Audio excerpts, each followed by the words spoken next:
আসসালামু আলাইকুম। সকলকে মাহে রমজানের শুভেচ্ছা। রমজান মাস আত্মসংযমের মাস। রমজান মাস নিজেকে শুদ্ধি করার মাস। রমজান মাস সকল পাপাচার, সকল খারাপ কাজ থেকে নিজেকে বিরত রাখার মাস। এই মাস মহান রাব্বুল আলামিনের এক অশেষ রহমত মুসলমানের জন্য। মহানবী সাল্লাল্লাহু আলাইহি সাল্লাম ইরশাদ করেন যে আমার উম্মত যে ব্যক্তি রমজান মাস পেল কিন্তু গুনাহ মাফের সুযোগ পেল না বা গুনাহ মাফ করে নিতে পারল না, তার মতো দুর্ভাগ্য আর কেউ নেই। তো এই রমজান মাসে আমি আসলে আপনাদেরকে একটা মেসেজ দেওয়ার জন্য মূলত আমার ভিডিওতে আসা। সেটা হচ্ছে, আপনারা বিভিন্ন সময় সোশ্যাল মিডিয়ায় দেখতে পারবেন ইফতারের আগে পরে যে মানুষ ইফতার নিয়ে এক ধরনের প্রতিযোগিতায় মেতে উঠেছে। কে কত রকম ইফতার দিয়ে টেবিল সাজাতে পারে, কে কত রকম আইটেম দিয়ে ইফতার করতে পারে, এটার এক বিশাল প্রতিযোগিতা চলছে বর্তমানে এই রমজান মাসে। তো এই রমজান মাসে যদি আমরা একে অন্যের সাথে ইফতার নিয়ে প্রতিযোগিতা করতে থাকি, তাহলে আমাদের বিবেক কোথায় গিয়ে দাঁড়াবে একবার চিন্তা করুন। ইসলাম আমাদের কি শিক্ষা দেয়? ইসলাম হচ্ছে শান্তির ধর্ম।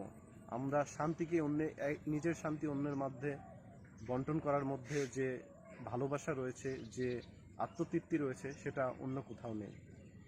ইসলাম শান্তির ধর্ম সেহেতু আমরা চাইব একে অন্যের সাথে আমাদের সুখ দুঃখ ভাগাভাগি করে নিতে।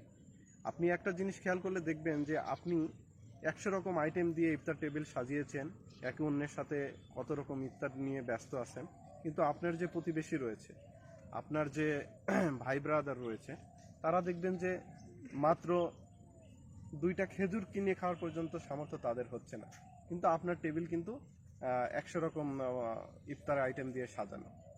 তো এখানে আপনি নিজেকে প্রশ্ন করুন যে আপনার বিবেক কোথায় গিয়ে দাঁড়িয়েছে আজ? আমরা এখন নিজেকে নিয়ে ব্যস্ত রয়েছি। আমরা আমাদের প্রতিবেশী, আত্মীয় স্বজন কোনো কিছুই আর আমাদের মস্তিষ্কে নেই, খেয়াল নেই। আমরা শুধু নিজেকে কেন্দ্র করে সব কিছু করি। অন্তত আপনাদের প্রতি আমার রিকোয়েস্ট থাকবে, অনুরোধ থাকবে যে রমজান মাসটা অন্তত আমরা এই আত্মকেন্দ্রিক থেকে বের হয়ে আসি, নিজেকে নিয়ে ব্যতিব্যস্ত থাকার মাস থেকে বের হয়ে আসি। আল্লাহ আমাদের জন্য যে নিয়ামত দিয়েছে রমজান মাস, মাহে রমজান, এই রমজানে আমাদের মনের উদারতাকে আর 5 জনের মধ্যে বিতরণ করি। আমরা আমাদের নিজের যে মনের যে ভালো লাগা আছে, যে বিবেক আছে, সেটা খাটিয়ে অন্যকে ভালো রাখার চেষ্টা করি। নিজেদের ইফতার অন্যদের মাঝে বিতরণ করি এবং অন্যকে নিজেদের ইফতারে সামিল করি। অন্তত রমজান মাসটা এটা করার চেষ্টা করি।